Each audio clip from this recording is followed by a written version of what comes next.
Hello everyone, welcome to Data Science and Algorithms. My name is Sixes Dakra. In the last video, we took a look at how to import packages into Google Colab.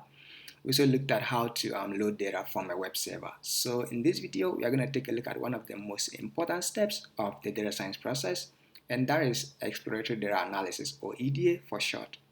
We first start off by loading the packages that we will need to work with. At the top here, see that I've loaded pandas. This is very good for manipulating data tables. I've also loaded NumPy, which is very good for like various mathematical computations. And I also have Matplotlib right here. This is very good for making plots in Python, and Seaborn. Seaborn is normally complemented with Matplotlib to make our plots look pretty by adding some aesthetics. And as you can see on the next line, I've already added like some styling to my plot. That is, I want my background to be dark gray, right? So let's go ahead and load the data that we'll be working with. So for this module, the data we'll be working with is the Internet Movie Database data. And you can access that data by going to our GitHub page, and then you click on Data Science 2020. Then you go to week 2. Inside week 2, you see imdb movie data.csv. Click on this. It will open up with a new URL, but we don't need this URL to work with. That will not work. Click on raw right here. Then copy the URL that shows up at the top here. That is what we want. So I'll copy that one. And then to load the data, I simply do imdb data to be equals to read, pandas dot read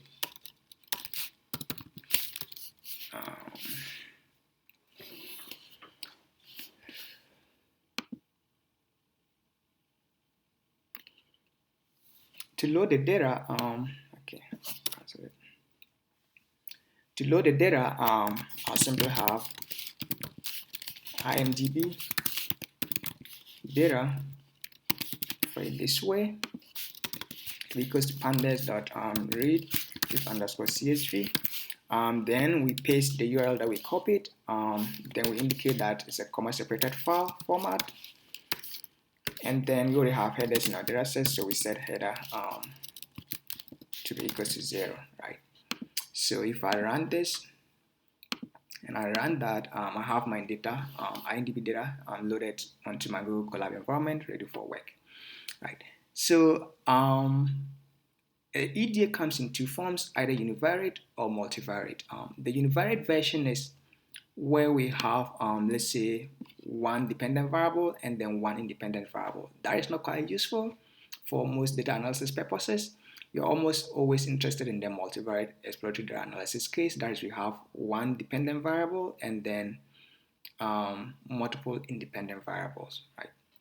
So our goal with EDA is mostly to detect mistakes in our data, check for assumptions in our data that we need to be satisfied before we can use a particular model, or it's also used as a way of like checking for appropriate polynomial model selection process, and also determine relationships among exploratory variables as well.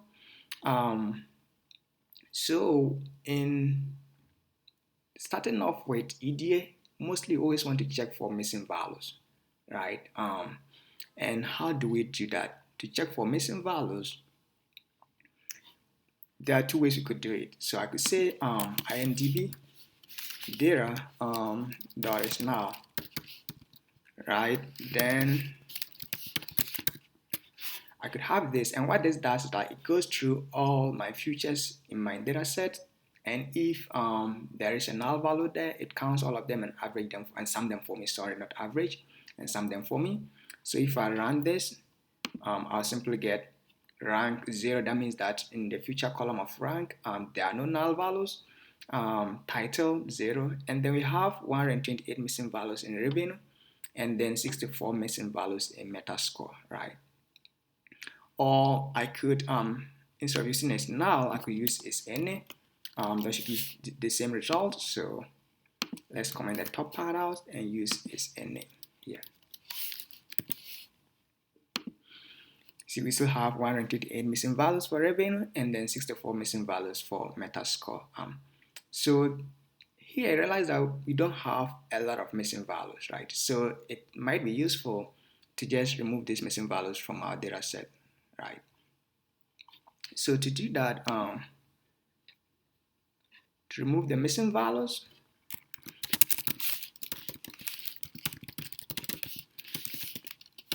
we simply have INDB data drop in it, right? And then we say in place equals to true. So in this, what we are just doing is that go through this INDB data set or data frame, and then anywhere you see like an any drop that entire row basically. So if we run this, and then we can check again whether in fact we've succeeded in removing like the null values by simply running INDB data that is null dot sum, right? And if you do that, realize that we have meta score 0, revenue 0, because they are no longer missing values. We've removed them from the top. So that's how we remove our missing values in our data set. So once we've removed missing values, it might be a good idea to just take a head peek of our data. So I will do INDB data.head, and then we get something like this, right? So you have rank is a feature of our data. Title is the movie title, for example, Guardians of the Galaxy. Split or sync, those are titles of the movie. You also have genre, which you have action, adventure, sci-fi. You have action, mystery, sci-fi. You have description. You have director. Then we can have the actors to Chris Pratt, Vin Diesel, the year the movie was released, the movie runtime, whether like it's an hour, 2 hours, I think it's in minutes. Then we have the movie rating, we have the votes for the rating, and then we have the revenue generated by that movie. We also have the meta score, which is mostly given by our movie critics, right? So this is our data basically. So here, in trying to visualize distributions, you have to keep in mind the kind of data that we have. Is it categorical data or is quantitative data? So there are two classes of data that we can get. The other have categorical or quantitative. So we look at both. So first, let's look at categorical data and how we can visualize the distributions, right? So categorical data basically partitions our measured observations into groups, right? So for example, if I'm interested like in the gender of someone, then I can go ahead interview a lot of people. Now ask you what's your gender, the person will say male or female. Then at the end of the day, I'll have maybe 20 males and then 30 females, right? So those are in two groups. So my variable gender is a categorical variable, right?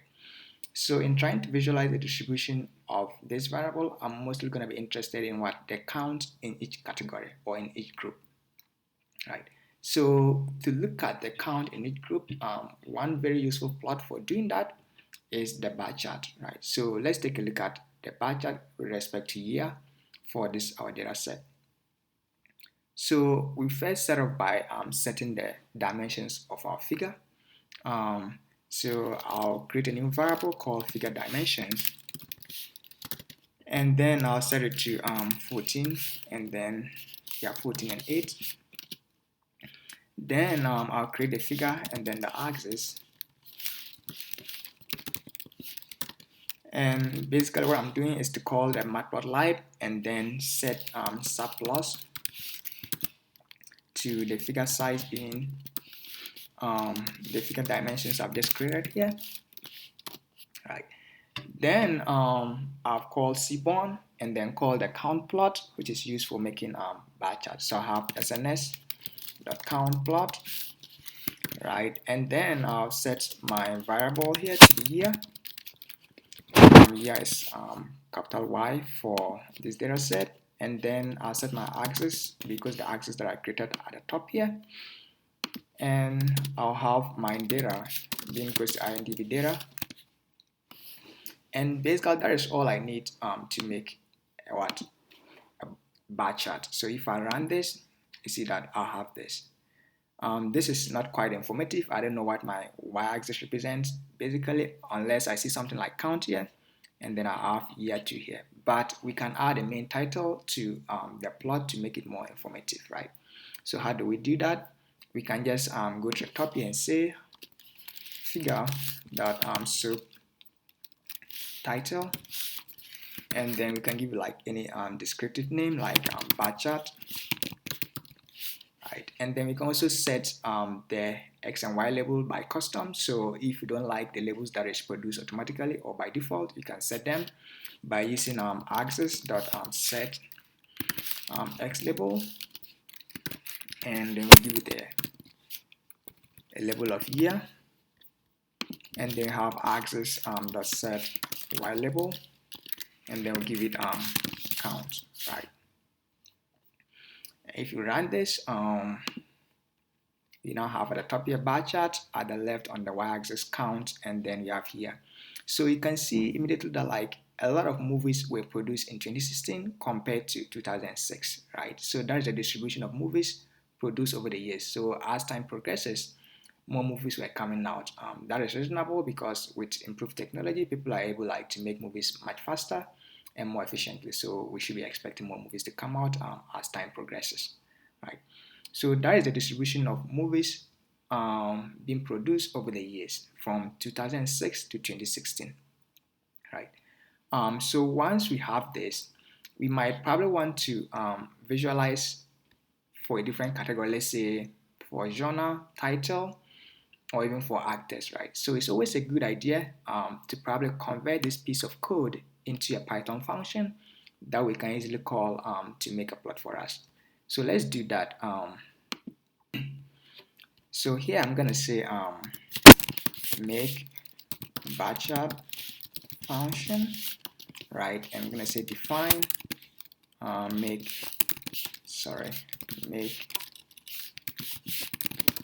bar chart, right? And then we are gonna pass in the variable that we're trying to like construct the bar chart from, and then our data, right? So once you have that, I'll simply go to the top here, copy this code, and put it in this function body right here. And then I'll replace my X, which is now year, here to the generic one variable. And then I'll replace this one too with variable. And for the bar chart, the main title, I'll make it a little more informative by adding the variable name there, right? So this is a cool function that allows us to make bar charts very easily for other categorical variables, okay? So if I run this, and then let's try to make a bar chart for genre right here. So I'll simply type make bar chart. My variable is genre, and then my data is simply IMDb data, right? So if I run this, it will take a while to process because genre has a lot of categories, right? So action, adventure, and sci-fi is one category. Adventure, mystery, and sci-fi is another category. So it will take a while for this to process. And then we have bar chart for genre. We have count, and we have genre right here. But you see that like at the bottom, you can't really see what is happening. You don't know which bar is giving you is corresponding to like which genre group, right? That is because here the categories are quite unique in some sense, and there are many. So like you don't really have a very good spacing for them on the x-axis. The way that we can handle this is by breaking the genre. So for example, if I pick the first one, action, adventure, and sci-fi, I can break it into what 3 genres. And now if I pick adventure, mystery, and sci-fi into what 3 genres. So I can break this, and I can consider like the first genre, second genre, third genre, right? So that is what I'm going to do, so that we can have a much more visual appealing bar chart once you like plot the genre. So I'll do that right here and say okay. I'm just gonna take the first genre, right? So to do that, I'll have IMDb data, and I'll create 3 new columns or features, and I'll name them genre 1, and I'll have genre 2, and then the last feature is genre 3, right? Then what I want to do is to take the original IMDb data and pick the genre variable or feature, and then split it based on is separating factor, which is basically this comma. So if I pick the first one, I want to split it into action, adventure, and sci-fi. The separating value here is simply what the comma right here. So I'll do imdbdata.genre.what string.split, and then I'll specify my splitting factor, in this case which is comma, and then I'll say expand is equal to true, which is basically saying like add these values to my new data frame, in this case with these new features, right? So that is all I need to make three brand new features. That is by just splitting the genres. Okay, so if I run this and I look at it, imdbdata.head,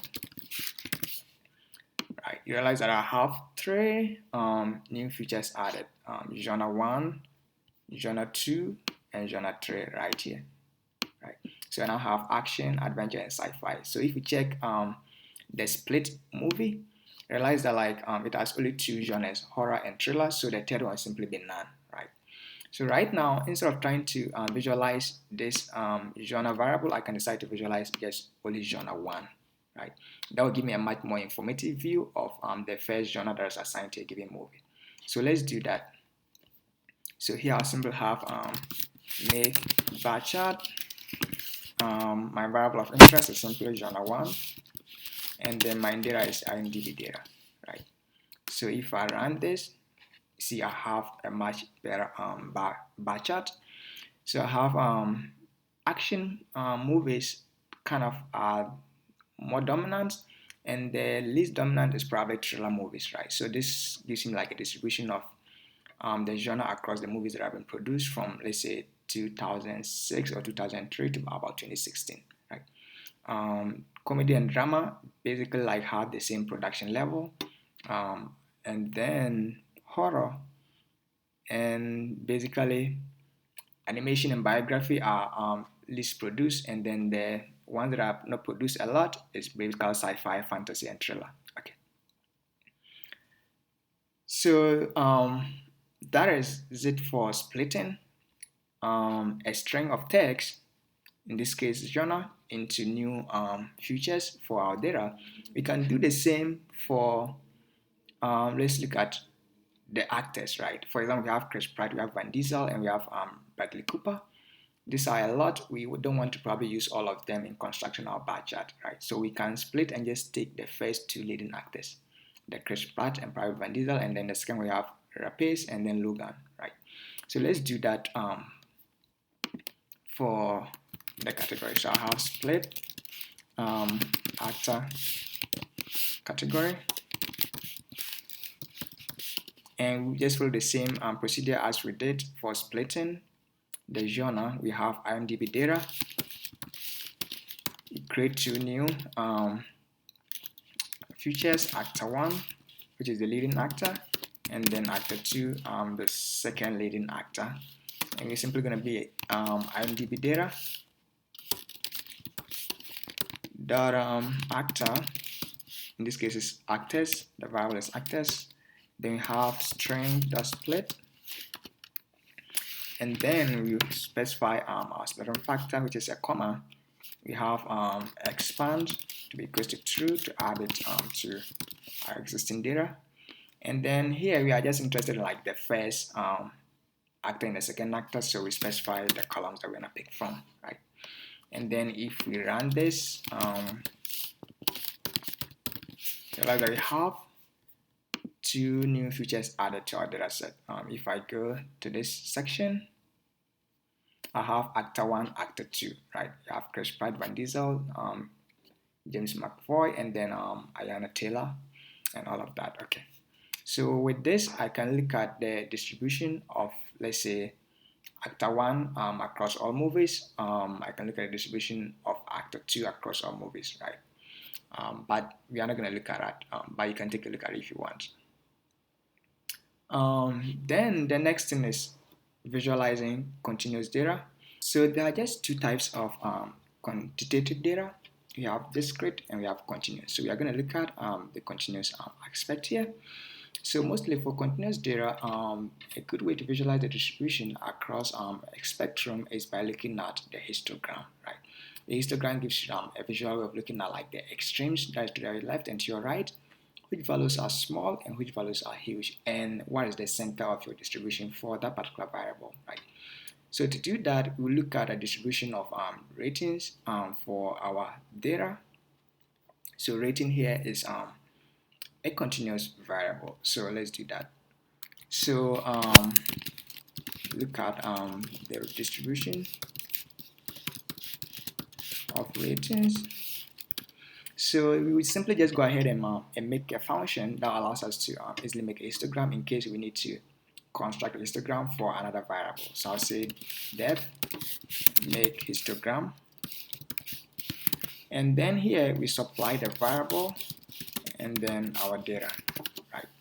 So we have figure dimensions.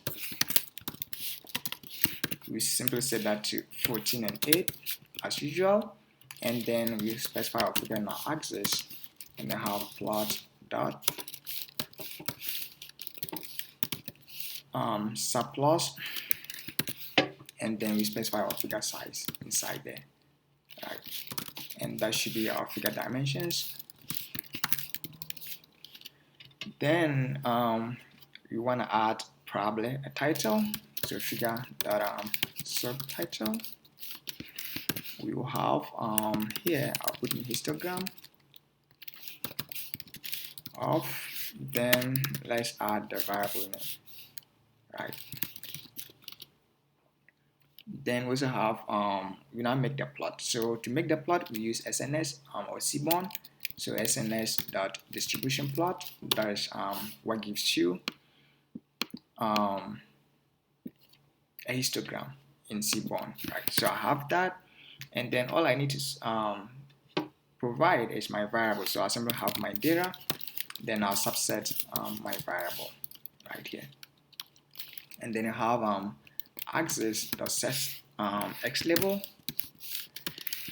that will be my variable, and then axis dot set y label, that will simply be relative frequency, right? So this is all I need to make a histogram. Let's run that to ensure that we have no errors. Okay, so here I'll simply say make histogram, and then I'm interested in rating, and my data is IMDb data, right? So if I run this, it gives me a histogram of rating. So from here you can see that rating appropriately ranges between close to 0 and about 10, right? And the bulk of it is distributed between let's say 5 and 8. So in building your model, you might be like, oh, there are some very few low ratings that are affecting my model. If I remove them, how is my model gonna be improved? Maybe in a better sense or in the worse sense, right? So these are some stuff you can play with. Maybe the lower ratings are simply messing with your model. You can remove them and inspect the results of your model to see whether you have improved results. If you don't have improved results, then you can look at the higher ratings one and see probably removing them might improve your model. But in all instances, you are always interested in variables that are normally distributed, right? So once it's normally distributed, then we expect that the left tail and the right tail basically have the same extension. Instead of, in this case, it's skewed to the left, because if you start from this here going, it's much more extended to the left compared if you start from this here, which is a much shorter extension to the right. Okay, so that's one way to make inferences on a histogram, and this is how you make a histogram. So let's go ahead and make one more histogram, but in this case for the Metascore, right? So you have here make histogram. Our variable is Metascore, so it's capital M right here, and then our data is IMDb data, right? And this is a very well distributed variable, because it's normal in the sense that to the left and to the right, the skewness is proportional. they are basically the same. So this is a very well behaved variable, let me put it that way, compared to the rating variable right here. Okay. So that is how you visualize the distribution of continuous variables, and your interest mostly is in seeing where like there are some features or there are some data points in that variable that are stretching your entire data either to the left or to the right, and whether removing them might improve your model or make your model worse, basically. But it's interesting to note that if we make another histogram, in fact, let's make one last histogram, in this case for the revenue. So we make a histogram for the revenue, so I'll go ahead and call the make histogram function right here. Our variable is in revenue. I think millions like this. IMDb data. Let's double check the variable name. It's revenue millions. Okay. So if we run this, realize that we have histogram of revenue, and this is extremely skewed to the right. So this is one case where you have a lot of movies with moderate revenue generation, and then very few movies in the billions, right? So if you have here, we have a movie that's about 1 billion, generated about $1 billion dollars in revenue. And then there are even movies that are making $0 in revenue. That is not a good thing to keep in your data once you're modeling. So you might want to like remove movies that have some lower threshold in terms of like the revenue generation. And then if a movie actually generates astronomical amounts of revenue, you might want to remove that too. So for example, let's try to see like which is which movies probably are giving revenue levels of 0, right? So here we try to get movies with $0 in revenue, right? And how do we do that? We simply call the IMDb data, right? Then we are interested in the revenue feature, so we picked that up. IMDb data, revenue,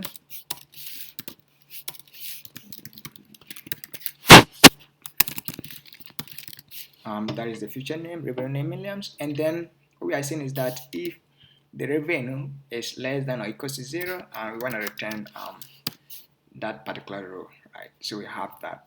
So if you run this, see that there's only one movie, the revenue value of $0, which is a kind of meta.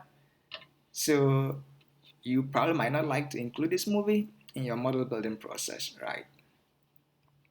Basically. So the right thing to do once you're building your model is probably to remove this. So once you go ahead to model building, we see how we can handle these kind of situations. But doing this gives you like a good way of visualizing which data points you shouldn't include and which data points you should modify somehow, right? Okay. Then let's look at covariation, or some of you would like to call it correlation, right? So mostly we are going to try to see whether like the variables are correlated in some sense. So here we are just going to use the basic Pearson correlation coefficient to inspect correlation among our continuous variables. So let's do that. So I have compute the correlation values. So first we have to select the variables that we want to work with. So I'll be like IMDb data, correlation, and then I'll subset my IMDb data just only the continuous variables. So rating is a continuous variable in my data. Runtime, which is in minutes, is a continuous variable in my data. And I have revenue, which is in millions, is a continuous variable. And then I have Metascore, right? So I subset these 4 variables to compute their correlation. And the way I compute their correlation is by applying a lambda function. So I'll say IMDb data correlation is simply going to be equal to this data set that I've created, or this subset data. Then I'll apply a lambda function. Here what I'm simply doing is that I'm saying that for each column that I pick,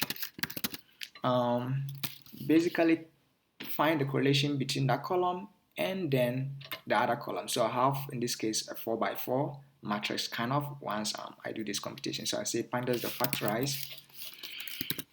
I'll supply the column that I pick, and then I'll compute the correlation. So this gives me the correlation, and then I'll specify the method to be equals to Pearson, right? And then I return my minimum period to be equals to 1, right? So once I have this, this is not useful if I print it out right now. So a good way would be like to try and go ahead to make a plot of this correlation matrix, right? So let's make a plot. So to make a plot, as usual, we specify our figure dimensions. I'll simply go to plot the figure, and then here I'll say the figure size. Let's make it 10 by 10. Sorry, it's 10 by 10. And then we use the matrix show, which is mostly used for plotting correlation matrices. Then I'll have my IMDb data.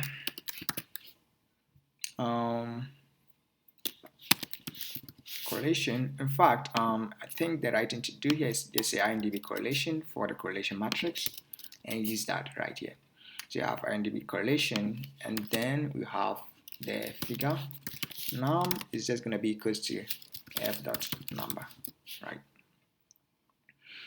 Then we add plot dot xtext. We look at the range of our data, the IMDb correlation matrix data. So I have range. We pick the column values, but in this case it's a symmetric matrix, so the column and rows are the same. Whether we pick the column and the row, I'll get the same thing. So I have IMDb correlation, the shape, pick one, and then we have IMDb columns, and then we specify some font size, which is going to be equals to, let's just put 14 here, and then specify rotation to be 45, right? And then I'll do the same for the white text. So I just copy this, paste, and change it to white text. And here we maintain everything, and then I'll leave out the rotation part, right? Then I'll simply have my color bar that I want to add to indicate, like, as I'm moving from, let's say, 1 to -1, the color that is probably going darker and darker, what is it showing? So I have plot.color bar, and then I'll add the color bar to my axis. So color bar.axis tick param. So I have label size being equals to 14. Then now I'm finally show my plot, right? So here, let me go over the code again. We are subsetting only the continuous variable in the IMDb data, rating, runtime, revenue, and metascore. Then once you've subsetted them, I'm simply computing the correlation among these variables. So I first pick rating, compute this correlation with runtime, compute this correlation with revenue and metascore, and I'll do the same for the other variables too as well. Then here I'm simply setting my figure size right here. Then I'm instantiating my plot, matrix plot for mostly correlation matrices. Then I'm setting my text for X, and then I'll do the same for Y. And then I have here the color bar that I want to add to my plot right here. then I have plot the show. So if I run this, so indicates that we have an error. Let's figure that out. So that is right here. And then we have our correlation matrix, right?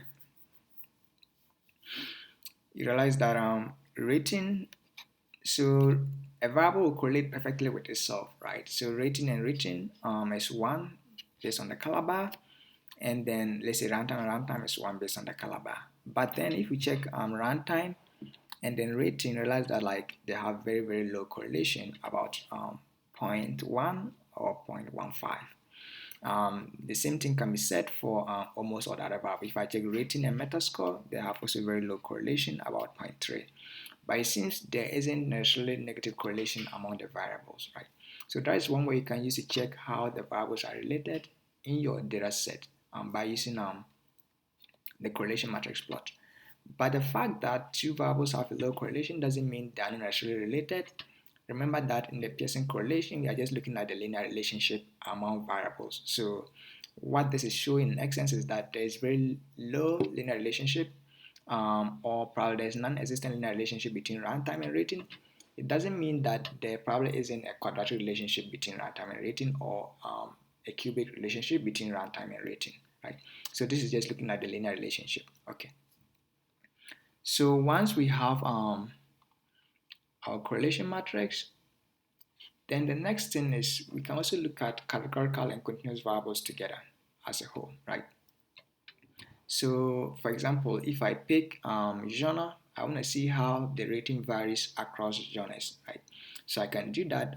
Let's make a very cool function that can help us visualize that. So I say def make box plot. And box plot is very useful for, let's say, visualizing continuous and categorical variables. So in doing that, I also supply my x value, that's my x-axis, the variable, my y-axis, the variable, and then, of course, my data.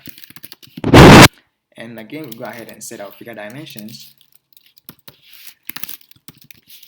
to be equals to, we use our 14 and 8.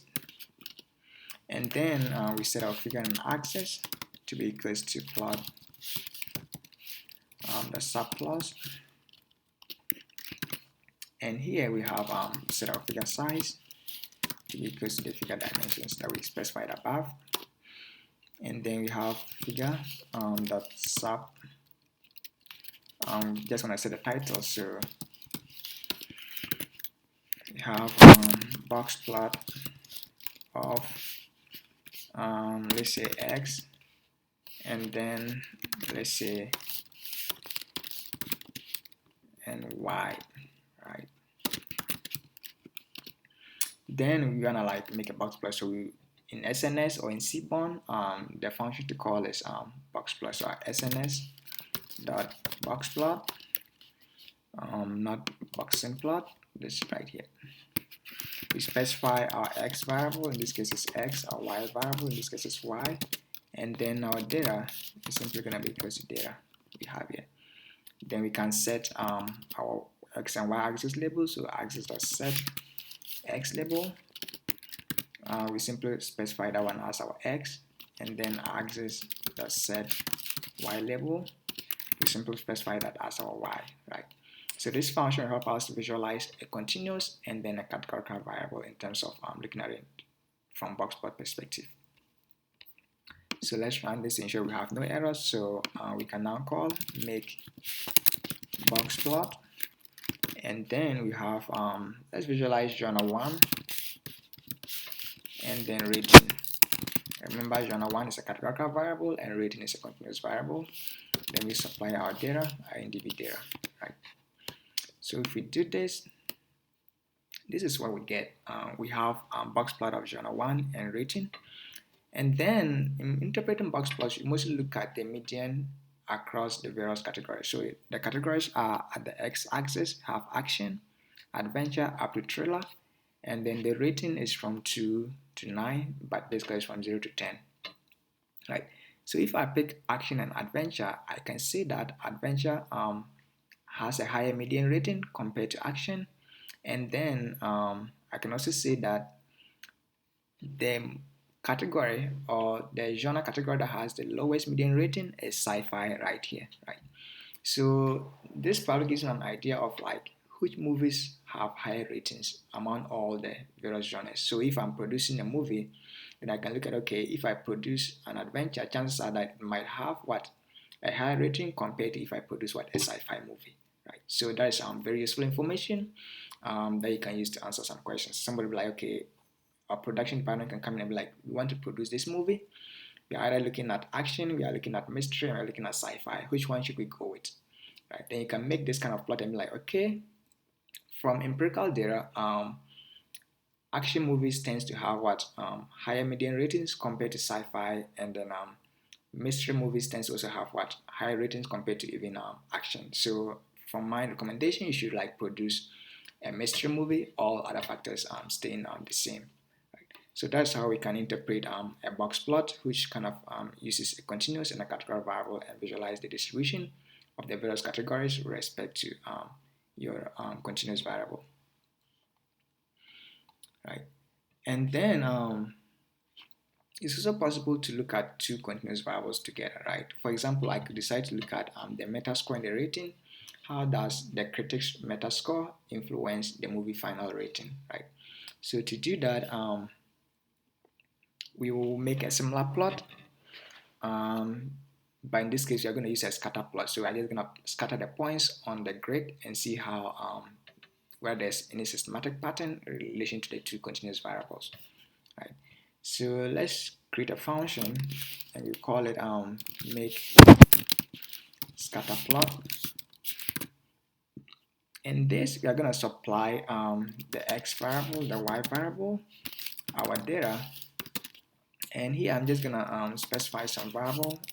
Her name is ty scatter for some reason.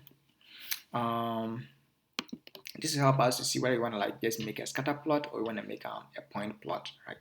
So then we have our usual figure dimensions and all of the other stuff. So I'll simply go here and copy this because it's going to be the same and paste that. So figure dimensions 1418.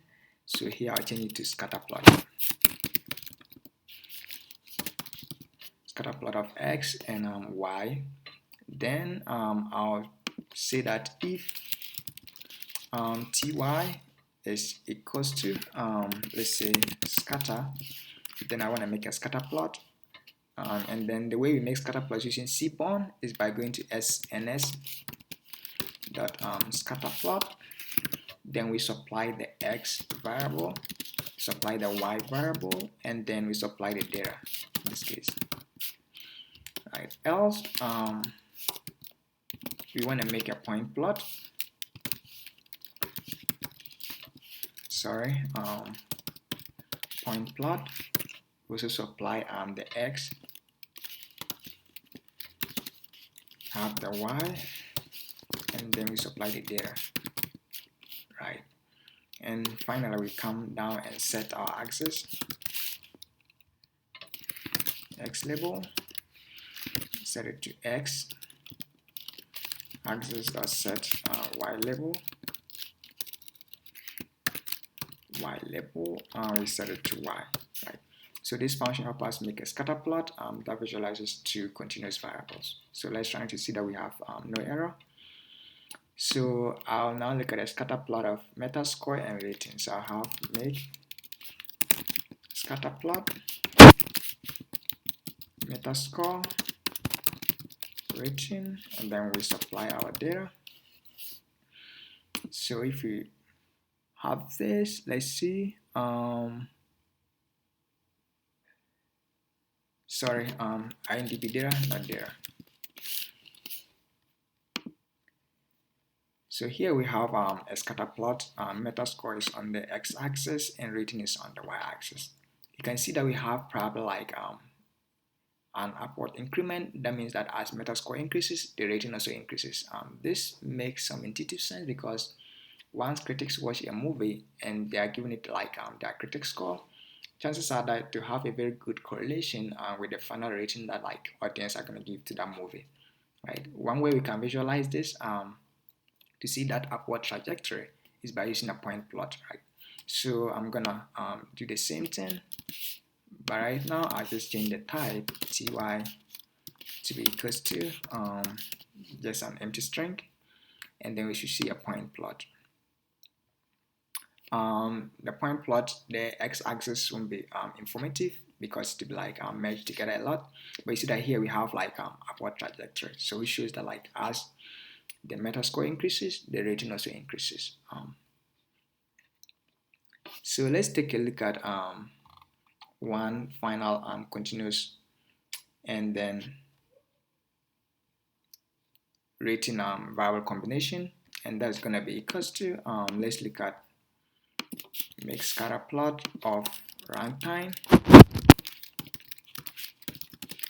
in minutes and then the rating of the movie, right? If you run this, realize that movies with longer write times most often than not tend to have what higher rating for some reason. So that could be an explanation you give. Probably if you are making a movie, don't make it too short, but don't also make it what too long. For example, a movie of length about 190 is not having a very good rating. All other factors remaining constant somehow. But on the other hand, movies with very short run times, around let's say 80-70, have very poor ratings somehow. So if you make a movie between 120 and 140, you are likely to have a much better rating than if you make a movie, let's say, extremely long or extremely short, right? So that is it for visualizing two continuous variables. And in this model, we've gone through a lot. We've looked at how to handle missing values, which the easiest one is just removing them. Later on, we'll look at how we can actually impute missing values. We'll look at how to visualize categorical data. And we look at how to split a string of text into two new features or three new features based on a factor. Here, for example, we split actors and then we've done so for genre 2. We also look at how to handle like the distribution of continuous variables, and we look at how to combine, let's say, categorical variable and then continuous variable. And of course, we also look at the correlation of continuous variables or correlation among continuous variables. Then we also look at continuous and continuous. So exploratory data analysis basically always pertains to what you intend to get out of your model building process. But for a general overview, these are some of the plots that you can use to make informed decision as to whether you should include some variable or whether you should exclude some data points too as well. So that is it for the exploratory data analysis phase of this course. But as we build models, we always revisit this time and time again to look at how whether we are including a variable or we are removing it. So that's it for this video. Thank you guys, and I'll see you in the next video.